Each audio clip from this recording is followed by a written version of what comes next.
In the dry, sun-bleached dirt of northern Kenya, archaeologists made a find that punched a hole straight through the timeline of human history. Scattered along an ancient riverbed were stone tools, sharp-edged, well-crafted, and unmistakably designed by intelligent hands. The shock? These tools were dated to be over 3.3 million years old. That's at least 700,000 years older than the earliest known fossils of the Homo genus, meaning these tools were made before what we even define as human ever existed. This one discovery, published in 2015, sent shockwaves through anthropology. It suggested that our ancestors, or possibly a parallel lineage of intelligent primates, had already figured out how to use tools almost a million years earlier than anyone thought. What's more, they weren't simple flakes. These were cores, anvils, and hammerstones, signs of repeated intentional tool-making behavior. This raises an uncomfortable question. Who made them? If not Homo habilis, then perhaps an even older ancestor, like Australopithecus afarensis, the same species as the famous Lucy. But the real kicker, these tools might not have been unique. They could be evidence of a much longer, hidden pre-human legacy, one we're only beginning to uncover. And then came something even stranger. A second site, even older.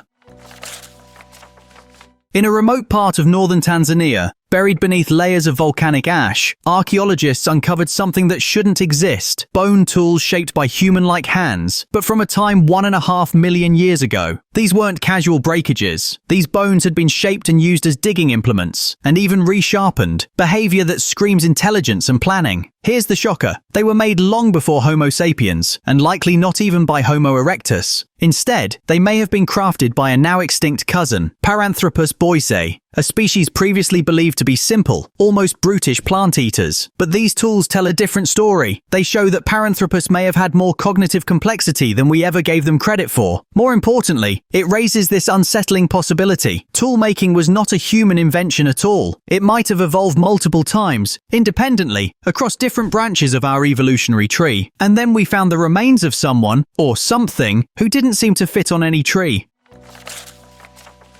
In a burial site nestled in the Andes Mountains of Colombia, researchers uncovered human remains that defied categorization. At first glance, these skeletons looked like any other pre-Columbian Andean people, but when DNA was extracted and sequenced, the results shook the genetic foundations of American history. These ancient individuals, who lived more than 5,000 years ago, showed no known ancestry to any modern indigenous American group. They weren't related to North or South American lineages, nor did they come from Asian origins that typically explain human migration into the Americas. Instead, their genes pointed to a long-lost population, one that had seemingly vanished without a trace. No culture, no descendants, and no clear connection to the known migration events into the Americas. This raises disturbing implications. Did multiple unknown migrations reach the Americas long before the accepted timeline? And who were these mystery people? And what happened to them? But these bones weren't the only thing suggesting a past we barely understand. What came next lay hidden under desert sands, under something far more famous.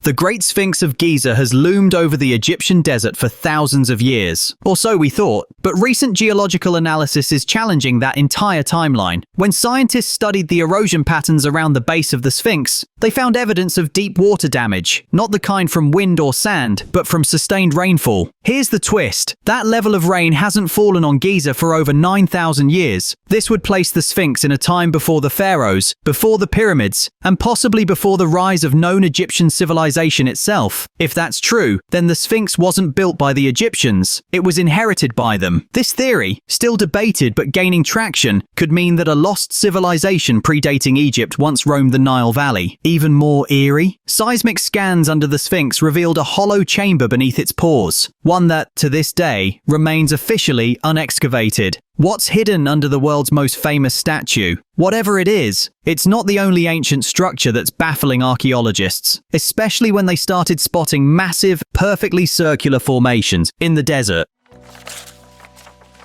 Scattered across the deserts of Jordan and Syria are enormous stone rings, some over 1,200 feet wide, perfectly shaped, yet completely mysterious. These structures, known to locals for centuries, were almost entirely overlooked by science until satellite imagery brought them into focus. These are not burial mounds. They're not buildings. And they're not random. In total, more than a dozen of these big circles have been identified, each made of low stone walls just a few feet high, but arranged with precision that's hard to believe without modern tools. Dating these circles has proven difficult. Some might be as old as 10,000 years, making them potentially older than Stonehenge and even Göbekli Tepe. But why they were built and how is still completely unknown. No inscriptions, no tools, just perfect geometry in the middle of nowhere. But one circular site was different because unlike the rest, it had walls, pillars, and a story to tell. A story that began long before any written language existed. In the hills of southeastern Turkey, archaeologists uncovered a site that flipped the script on human civilization, Göbekli Tepe. At first, they thought it was just a cluster of rocks, but as they excavated deeper, they realized it was an ancient temple complex, with massive stone pillars arranged in circles, each etched with strange symbols, animals, and geometric patterns. The site was dated to around 11,000 years ago, making it twice as old as the pyramids and older than Stonehenge. The real shock? This structure was built by hunter-gatherers, not by organized agricultural societies. Until this discovery, conventional history said civilization only emerged after farming. Göbekli Tepe proved it could be the other way around, and hidden within the carvings, researchers spotted patterns suggesting a lunisolar calendar, perhaps humanity's first organized understanding of time and seasons. But one mystery remained. Why was the site deliberately buried around 8000 BCE? Whatever the reason, it sat hidden for millennia, until another civilization left their message, high in the Peruvian sky. High above the Nazca Desert of Peru, strange shapes stretch across the landscape, some hundreds of feet long, only visible from the air. These are the Nazca lines, massive geoglyphs carved into the earth, forming images of hummingbirds, spiders, monkeys, and sometimes bizarre humanoid figures. For decades, no one knew how they were made or why, but recently, with the help of drones and AI scanning tools, researchers uncovered over 100 new figures, many never seen before. Among them, a killer whale, a two-headed snake, and what looks unsettlingly like a humanoid with a bulbous head and massive eyes. These new discoveries weren't just for show. They may have been ritual markers, tied to water sources, or part of astronomical calculations. But their precision, and the fact that some figures weren't visible at ground level, raises new questions. How did a society with no known aerial perspective create such designs so perfectly? And just when we thought we'd mapped out ancient civilizations in the Americas, a new discovery showed that the Nazca weren't the only ones with a head start. For centuries, the story went like this. Christopher Columbus discovered the Americas in 1492, but in the far north of Newfoundland, Canada, something quietly shattered that tale. L'Anse aux Meadows. This site contains the remains of Norse buildings from around the year 1000, nearly 500 years before Columbus set sail. The evidence is undeniable. Iron nails, turf walls, and cooking pits, all matching Viking designs found in Greenland and Iceland. Even more compelling? In 2021, researchers used tree ring analysis to date the exact moment the Norse were cutting wood on the site, exactly 1020 CE. This confirms that Vikings reached and settled part of North America, even if only temporarily. What's still unknown is how far they went, how long they stayed, and if they had contact with indigenous peoples. But the idea of lost civilizations in the Americas doesn't stop there, because in one of the most remote regions on Earth, a jungle began to reveal a hidden city. For centuries, explorers believed the Amazon was a green desert, too wild and infertile to sustain civilization. But thanks to modern LiDAR scanning, we now know that couldn't be further from the truth. Hidden beneath dense rainforest canopy, archaeologists have uncovered massive networks of ancient cities, complete with roads, canals, and even pyramids. Some of these settlements, found in Bolivia, Brazil, and Colombia, appear to be over 2,000 years old. One of the most shocking discoveries came in 2022, a site with elevated causeways and circular urban layouts, suggesting planned cities once flourished where nothing but jungle stands today. This changes everything. The Amazon wasn't just home to scattered tribes, it was once a thriving landscape of organized, complex societies, possibly with populations in the millions. And yet, most of their structures were made of earth and wood, leaving few traces after European diseases and conquest wiped them out. But some ruins weren't so hard to find, especially the ones sitting at the bottom of the ocean.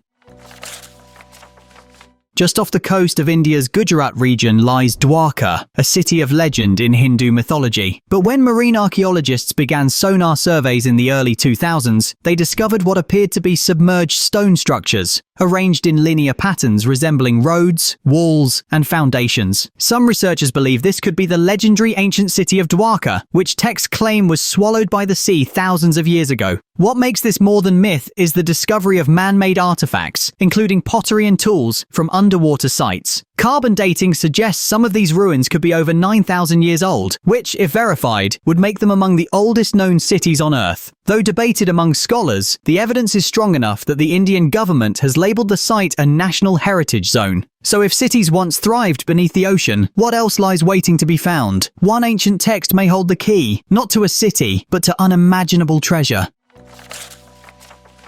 In 1952, deep inside a cave near Qumran in the West Bank, archaeologists unearthed a Dead Sea Scroll unlike any other. Unlike the fragile parchment scrolls nearby, this one was made entirely of copper, etched with Hebrew text listing over 60 locations, and an inventory of vast treasures: gold, silver, precious vessels, and even priestly artifacts. At first, many believed it was symbolic, but later studies showed that the scroll's language is concrete and literal. It even gives weights and directions. If real, the treasure it describes could be worth billions. Some believe it could be the secret remains of the Second Temple in Jerusalem, hidden before the Roman destruction in 69 CE. Despite decades of searching, none of the treasure has been officially found. But several digs, including some funded privately, claim to have matched parts of the scroll's descriptions to real terrain. If true, this is not just about treasure. It's about rewriting religious, political, and historical narratives of the ancient Near East. And while that treasure remains elusive, another mystery was being unearthed in a place no one expected, beneath the waters of the Mediterranean.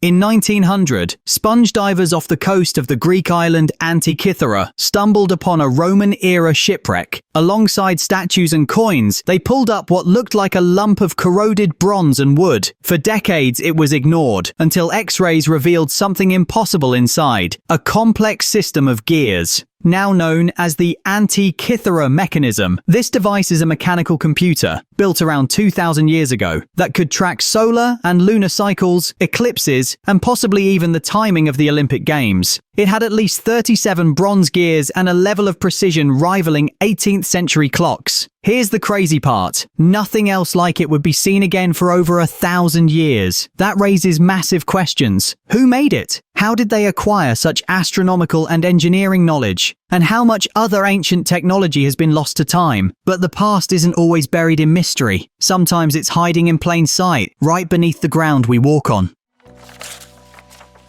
In the remote deserts of Saudi Arabia, archaeologists using aerial surveys uncovered a stunning discovery: thousands of stone structures, some shaped like gates, others like triangles or keyholes, scattered across the landscape. The most mysterious of these are called mustatills, long rectangular stone enclosures stretching over 600 feet in length. Dating back over 7,000 years, these are some of the oldest large-scale structures ever found in the Arabian Peninsula. Their purpose? Still unclear. Some appear to have been used for ritual animal sacrifices, while others may have been territorial markers or processional routes. What's mind-blowing is their scale. Built in a time when humans were supposedly just transitioning into farming, these structures show coordination, labor planning, and even architectural vision. They might not be as famous as Stonehenge or the pyramids, but they're older than both, and they force us to rethink how early organized societies emerged in harsh, arid environments. And then came the question no one could avoid: how many other forgotten civilizations might be out there, erased by time, or rising again from the ice?